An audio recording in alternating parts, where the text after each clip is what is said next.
Hi, this is Dr. Chelsea Kadish, your Pediatric Medical Director. This month's MEC Minute is about Croup per request, so hope you enjoy it. All right, we'll start with a case presentation. You are dispatched for difficulty breathing at 4 a.m. On arrival to the home, mom is out front with her 20-month-old son who woke suddenly with a coughing fit and difficulty breathing. On assessment, you note the child has audible stridor along with supraclavicular and subcostal retractions. He appears anxious and does not cooperate with vital signs. What do you want to know and how do you want to treat him? So this was just to start us off. This is kind of our typical presentation of croup.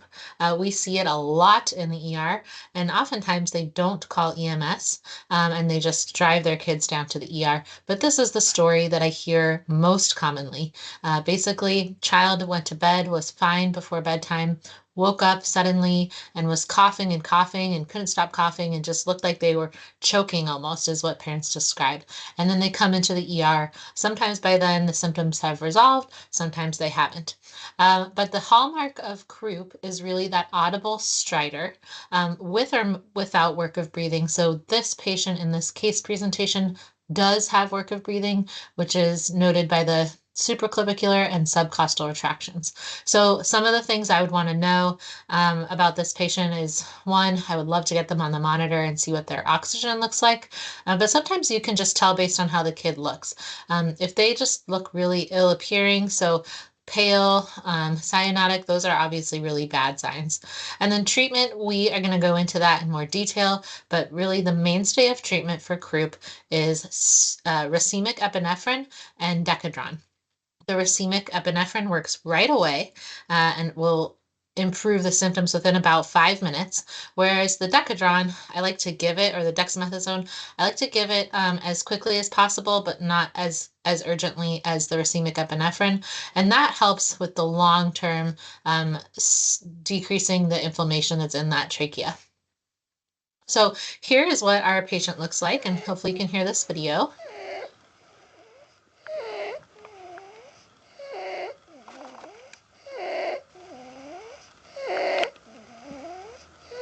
So here, mom is showing you that where the skin is sort of pulling in right above his sternum. Those are suprasternal retractions. And here below, she's showing you where his belly's puffing out and his ribs are sucking in, and those are subcostal retractions, or below the ribs. And then you can hear his audible stridor as well. So this is a typical, croup appearance.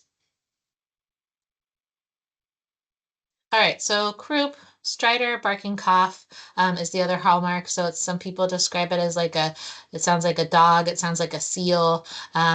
Either way, sometimes parents will say it's like a really harsh or hoarse sounding cough. Those are all sort of trigger words for me that this child might have croup. And then they may or may not present with respiratory distress and or fever. The usual age range we see croup is between 6 months and 3 years old. Sometimes, though, we do see kids up to 6 or 7 years old coming in with croup. It's usually self-limited and resolves in around 3 to 7 days when the virus works its way out of your body. And the typical virus that causes croup is para-influenza virus. This is different from regular flu. It's para-influenza. And there's 3 different types. Type 1 and type 3 are the ones that most often cause croup symptoms. But other viruses can cause croup as well. So sometimes we see it in kids who have RSV, those who have the flu, adenovirus, COVID-19. I remember one of the initial strains caused a lot of croup, but that can cause croup as well. And then other coronaviruses can cause croup too, and even enteroviruses. So we can see croup all year long, but this is sort of the peak incidence, which is somewhere between September and January is where it's really peaking. So we're right sort of dead in the middle of croup season right now. But I do see a lot of croup in the summer months as well. So it is all year round, but mostly in the fall. So what is happening in croup? Essentially, the virus gets into the epithelial cells or the mucosal tissue that is in your upper airway. And this is what it looks like on if you were to do like a upper airway scope, and you can see all of the edema around the vocal cords here, and below the vocal cords as well. There's some edema narrowing of that opening of the trachea. And then this down here is what a normal airway should look like. You can see clear vocal cords. You can see the trachea, nice big opening here. And then in sort of pictorial representation over here, it's even more obvious that the tissue right below the vocal cords, the subglottic portion of the airway, or below the vocal cords portion, is super narrow and edematous, or just inflamed. And so that's what's causing the croup. If you were to get an x-ray, this is the characteristic sign that we see on x-ray, where the trachea is normal caliber right here, but as you move up the airway, you can see it gets really narrow, and the trachea is sort of this dark space right there. But up toward the top, it gets narrow, and so we call it a steeple sign because it looks like the steeple of a church.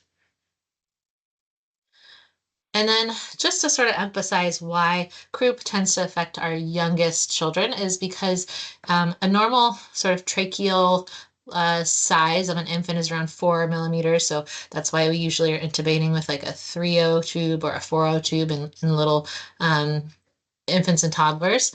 And whereas an adult trachea is usually around 8 millimeters, which is why we're using like a 7.5, sometimes a 7 or an 8 tube.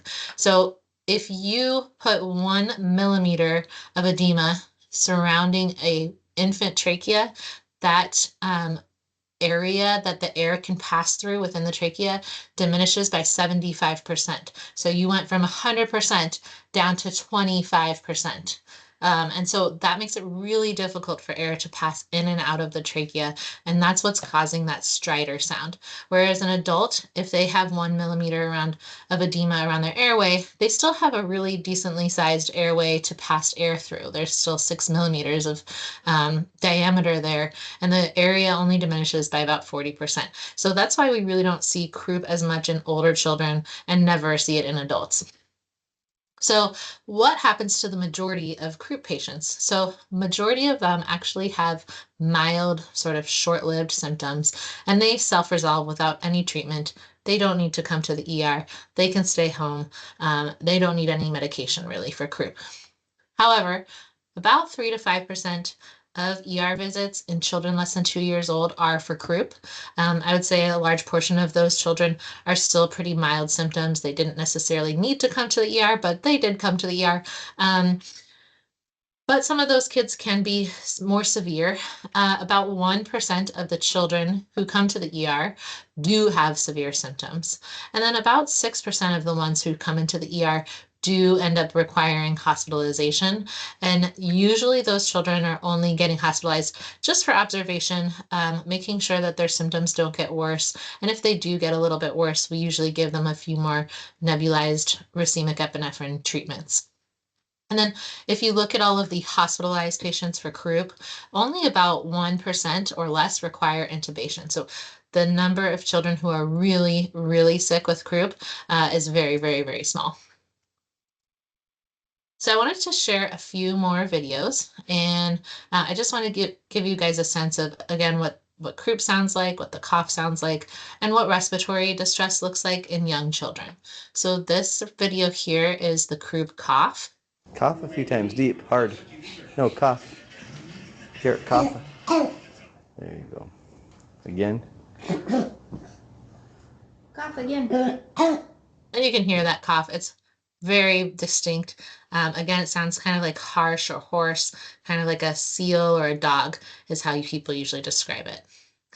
This patient here I wanted to share because he has more, I would say more on the moderate to severe side of croup. My guess is that if he were on a pulse ox, he would probably have some derangement in his oxygen level. So his stridor, you can't hear very well. And the reason for that is that he's just not moving very much air. And you can also see, if I'm going to play it again, you can see his retractions are also more severe than in that very first video I played for you. So again, the suprasternal above the sternum, the skin pulling in there, and then his ribs are really sucking in with every breath, and he's really working hard to push that air back out too. So I'll play it one more time because this kid, you can tell he's definitely not feeling well. His symptoms are moderate to severe.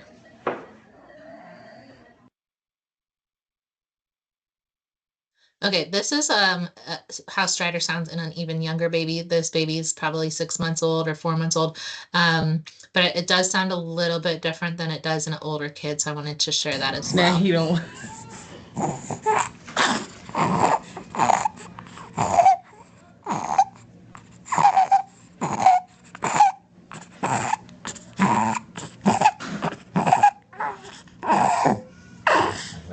So yeah, you can hear that sound, that baby, and you Now can he see don't. the retractions as well, um, where he's like kind of using his rib cage to help him breathe a lot. Okay, now these are just some videos of respiratory distress in young babies. This is not croup. This is actually what bronchiolitis can look like, but you might see it in croup as well. And I just wanted you guys to get familiar with the retractions again and how it might look in an infant. You can see the belly's kind of puffing out and the rib cage is sucking in with every breath. Those are subcostal retractions. This baby has some retractions as well as some nasal flaring. And the nasal flaring is also an indicator of respiratory distress, especially in young babies. So you can see the sucking in of the rib cage here, and then you can see his nostrils are kind of flaring. So nasal flaring is what we call it. And another one here, baby with some nasal flaring, and you can see he's a little tachypnic. His upper chest is moving every time he breathes, and you can see his rib cage sucking in again. Those are retractions. And this is what respiratory distress looks like in a little baby. Okay, this last one shows a baby who is grunting. Again, these are not stridor, but sort of showing you what respiratory distress looks like. And sometimes it can happen in stridor, but this baby has grunting, and it's pretty obvious. You'll hear it. Good girl.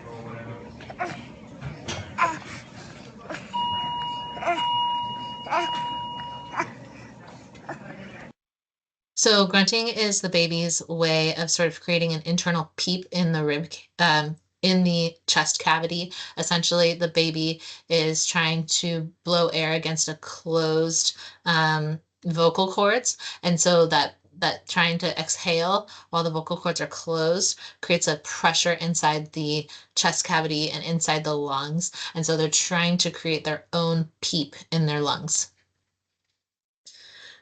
And again, that's a sign of severe respiratory distress. So um, let's talk a little bit about what else should be on the differential, or what other types of things can cause stridor in children.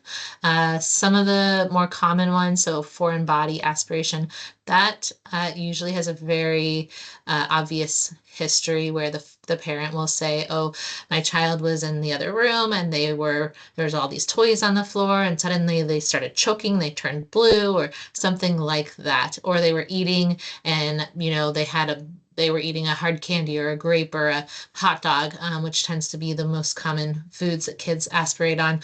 And then they started choking and turning blue. So all of those will be indicative of stridor because of a foreign body. Other things that we see a lot, like balloons, small toys, screws, anything that's left on the floor. I had a patient once in residency who aspirated a piece of dog food. So it really could be anything. And those like infants and young toddlers are the ones who are constantly putting things in their mouths. And so those are usually the age group that tend to have a foreign body aspiration. Other things that can present with stridor, so anaphylaxis. I think that's usually pretty apparent when someone has anaphylaxis because they have other symptoms like hives or urticaria. or they have GI symptoms like vomiting or diarrhea. They might have wheezing in addition to a stridor, but usually it's the rash or the hives or flushing that will give it away that it's anaphylaxis. And there's usually a history of some sort of eating some type of food that's a known allergen or a potential allergen. So the ones that most commonly cause anaphylaxis are things like peanuts, shellfish, other tree nuts, so like almonds, cashews, things like that, sesame, egg, I guess, in younger kids as well. And then other things are sort of more anatomical variants. So laryngomalacia is pretty common in young babies. And what that means is that the cartilage in the trachea is a little bit weaker. It's not fully developed yet. And so usually those babies have noisy breathing from birth. It's not something that happens suddenly like it does in croup. Same with a vascular ring or sling. What that means is that there's vessels that are abnormal and they are wrapping around the trachea and causing an area of sort of stricture around the trachea. And that will also present with stridor, usually either from birth or it gets like slow and progressive throughout their young infancy life. And then subglottic hematoma again. I don't know, or sorry, not hematoma, hemangioma. I don't know if you've seen those babies who have like little red sort of birthmarks on their skin, and they can be anywhere on the skin. But if they have a hemangioma on their skin, they are it's possible for them to also have hemangiomas in their airways. And so a baby who had a hemangioma might present with progressively worsening stridor over the course of several weeks or months rather than acute onset, in the middle of the night like croup presents. And I don't want to forget the bacterial infections up here. So epiglottitis, I think, is the one that we think about or talk about the most. And then other things like bacterial tracheitis can also present with stridor, and so can abscesses like a peritonsillar abscess or a retropharyngeal abscess. So I wanted to let's talk about epiglottitis just for a minute because we do think about it a lot, although I think we probably should think about it less. So the reason is epiglottitis is caused by bacterial infection with Haemophilus influenza B, or we call it Hib for short. And there is a vaccine for Hib, which every infant gets a series of 3 shots for Hib during their first couple months of life. And so we tend to not see epiglottitis in young children anymore. It's actually more common now in adults after our immunity to Hib sort of wanes off. Usually adults in the range of 40, 50 years old are the ones who tend to get epiglottitis. And we just don't see it in children anymore. In fact, in areas where there's high vaccination rates, like there is here in Columbus, the incidence is less than 100 is less than 1 per 100,000 children per year. And I personally have never seen a case of epiglottitis in a child before. If you were to see it though, and I do want to just like let you guys give you guys a little bit of information, although I think the likelihood you'll see it is extremely rare, but it tends to occur in children around 2 to 7 years old. They probably are unvaccinated. They usually will start off with high fever, severe sore throat, dysphagia, meaning they don't want to swallow anything, and so they won't swallow their own saliva and they will drool. And then they have this muffled voice, or we call it like a hot potato voice, because it sounds like they have like mashed potatoes in their mouth while they're talking. And then they can quickly progress into having stridor and respiratory distress. But essentially what happens is the epiglottis, which is sort of that like floppy piece of cartilage that's right in front of our airways, it becomes very, very edematous and swollen, and it can cause some blockage of the trachea. And so kids tend to like to, if they do have epiglottitis, they like to sit in a forward-leaning tripod position because that sort of shifts the epiglottis forward and takes it away from the opening of the airway and lets them breathe easier. Sorry about that. Okay, so assessing the severity of croup, looking at the level of consciousness, and then you're looking at if they have cyanosis. Those I think would only be present in really severe croup symptoms. And then stridor, that's the one I'm thinking about most. So do they have stridor at rest, meaning when they're not crying, they're just sitting there. Do they have stridor? If so, that would be indicative of at least moderate croup, sometimes severe. And then if they only have stridor when they're agitated, meaning when they're crying or whining, then usually that's mild croup. And then air entry plays a role as well. So if they have decreased air sounds, that would be indicative of more moderate or severe symptoms. And if they have retractions, also more moderate or severe symptoms. So I just wanted to put the pediatric assessment triangle on here just to compare and contrast, because really it's all about sort of using that pediatric assessment triangle and looking like, does the child look awake, alert, or are they sort of out of it and minimally interactive? Looking at their work of breathing, are they retracting? Are they nasal flaring? Are they head bobbing? Do you hear stridor at rest? And what does their skin look like? Are they pale? Are they cyanotic? Or are they pink and warm? And that can really help you determine if it's more severe croup or mild croup. And then depending on their symptoms, and you can use the score or not, I don't really expect you to memorize the scoring, but if you just think about mild, moderate, severe, mild symptoms, if you're on scene, I'd probably give a dose of steroids, although most of the time the symptoms will resolve without treatment. For moderate symptoms, the treatment is the racemic epinephrine and the oral steroids. And then those children should definitely be transported to the hospital because some of those children will be admitted. And really, those are the kids who have stridor at rest, and they might have some mild or moderate retractions as well. And then those with severe symptoms are the ones who have the stridor at rest, may sound a little quieter because they're not moving air very well at all. They usually have more significant retractions and work of breathing. Those kids, I'm usually giving multiple doses of racemic epinephrine, usually at least 2, sometimes 3 nebulized treatments, and then they are getting steroids as well. I often will give it intramuscular while they're getting their breathing treatments, or sometimes if they improve after the second breathing treatment, I'll give it orally if their breathing's calmer.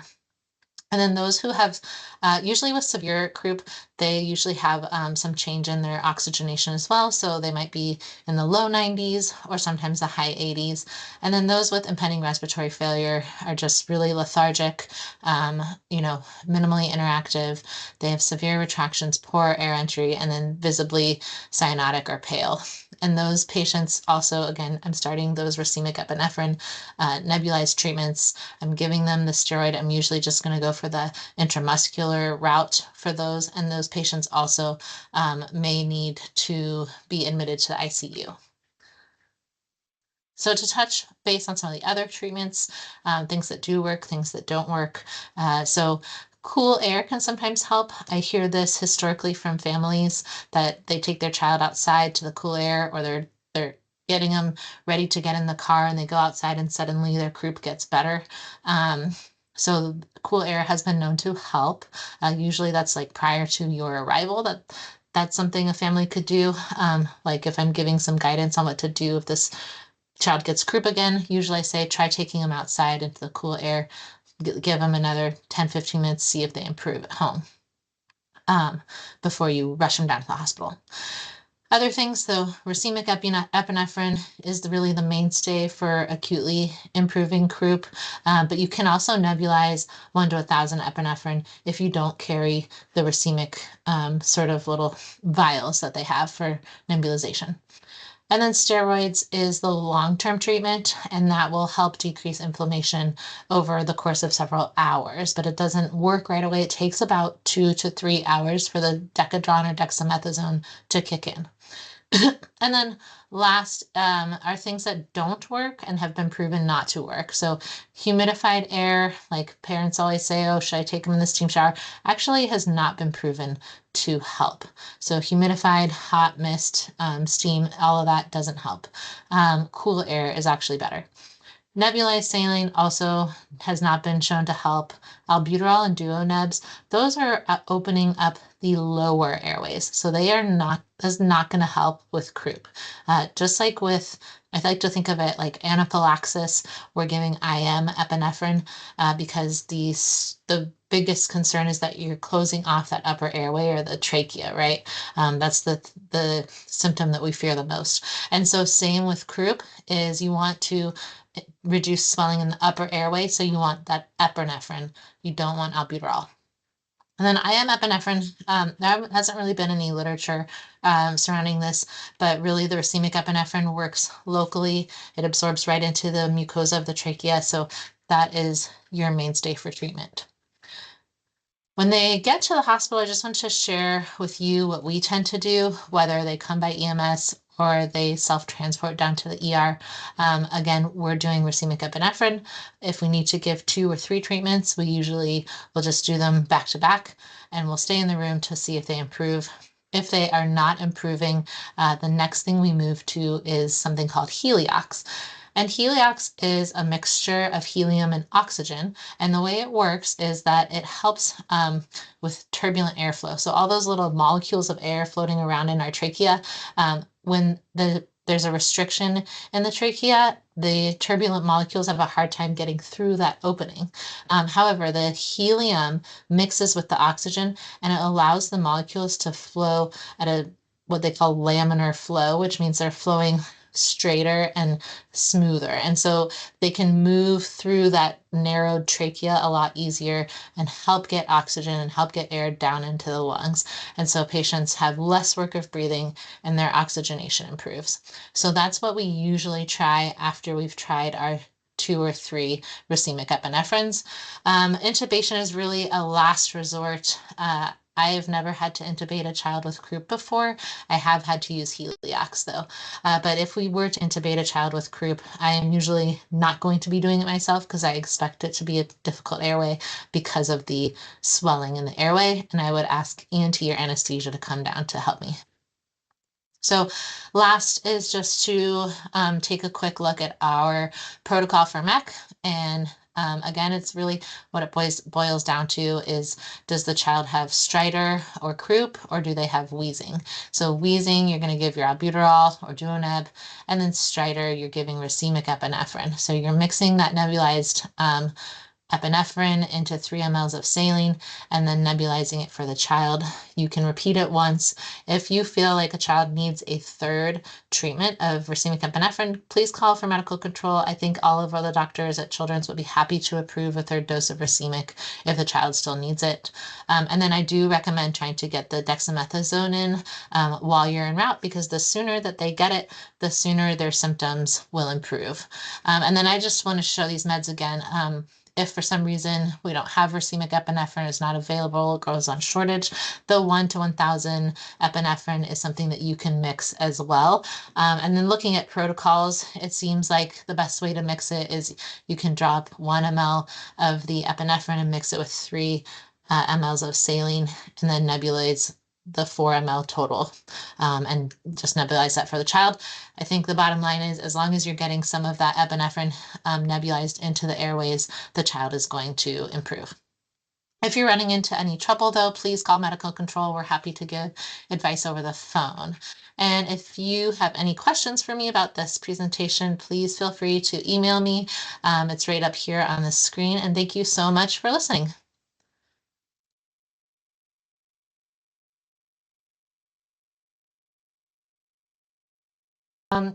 Assessing the severity of croup.